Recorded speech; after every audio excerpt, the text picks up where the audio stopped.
هو رجل عندما مات فرحت كل أوروبا لموته.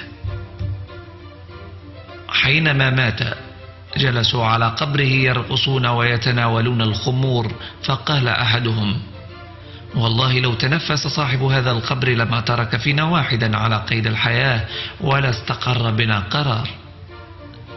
إنه ليس صلاح الدين الأيوبي، ولكنه شخصية عظيمة يجهلها الكثيرون. من هو إذن؟ إنه الحاجب المنصور الذي لم يسمع عنه الكثيرون. إن التاريخ من يتحدث عنه وليس أنا.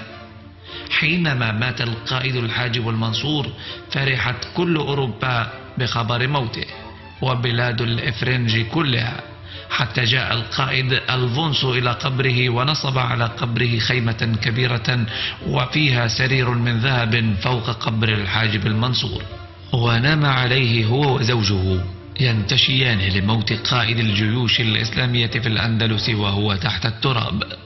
قال ألفونسو: أما تروني اليوم قد ملكت بلاد المسلمين والعرب وجلست على قبر أكبر قادتهم؟ فقال أحد الموجودين: والله لو تنفس صاحب هذا القبر لما ترك فينا واحدا على قيد الحياة ولا استقر بنا قرار. فغضب ألفونسو وقام يسحب سيفه على المتحدث حتى مسكت زوجته ذراعه وقالت: صدق المتحدث، أيفخر مثلنا بالنوم فوق قبره؟ والله إن هذا ليزيده شرفا، حتى بموته لا نستطيع هزيمته، والتاريخ يسجل انتصارا له وهو ميت. قبحا بما صنعنا، وهنيئا له النوم تحت عرش الملوك. الحاجب المنصور محمد بن أبي عامر العامري ولد سنة 326 للهجرة بجنوب الأندلس. دخل متطوعا في جيش المسلمين، وأصبح قائد الشرطة في قرطبة لشجاعته، ثم أصبح مستشارا لحكام الأندلس لفطنته، ثم أمير الأندلس وقائد الجيوش. خاض بالجيوش الإسلامية أكثر من 50 معركة انتصر في جميعها، ولم تسقط ولم تهزم له راية. وطئت أقدامه أراض لم تطأها أقدام مسلم قط.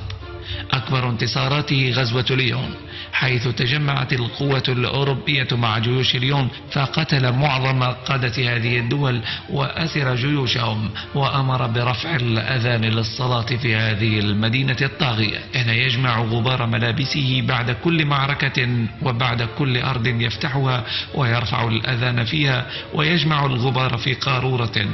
أوصى أن تدفن هذه القارورة معه لتكون شاهدة له عند الله يوم يعرض للحساب. كانت كل بلاد الغرب تكن له العداء الشديد لكثرة ما قتل من أسيادهم وقاداتهم. لقد حاربهم 25 سنة مستمرة قتالا شديدا لا يستريح أبدا ولا يدعهم يرتاحون. كان ينزل من صهوة الجواد ويمتطي جوادا آخر للحرب. كان يدعو الله أن يموت مجاهدا لا بين غرف القصور. وقد مات كما يتمنى، إذ وافته المنية وهو في مسيره لغزو حدود فرنسا. مات في 60 من عمره، قضى منها أكثر من 25 سنة في الجهاد والفتوحات. ذهب المنصور إلى لقاء ربه، وسيبقى اسمه خالدا مخلدا مع أسماء الأبطال في تاريخ المسلمين. وكانت نيته فتح مدن فرنسا الجنوبية من خلال اختراق جبال البيرينيا.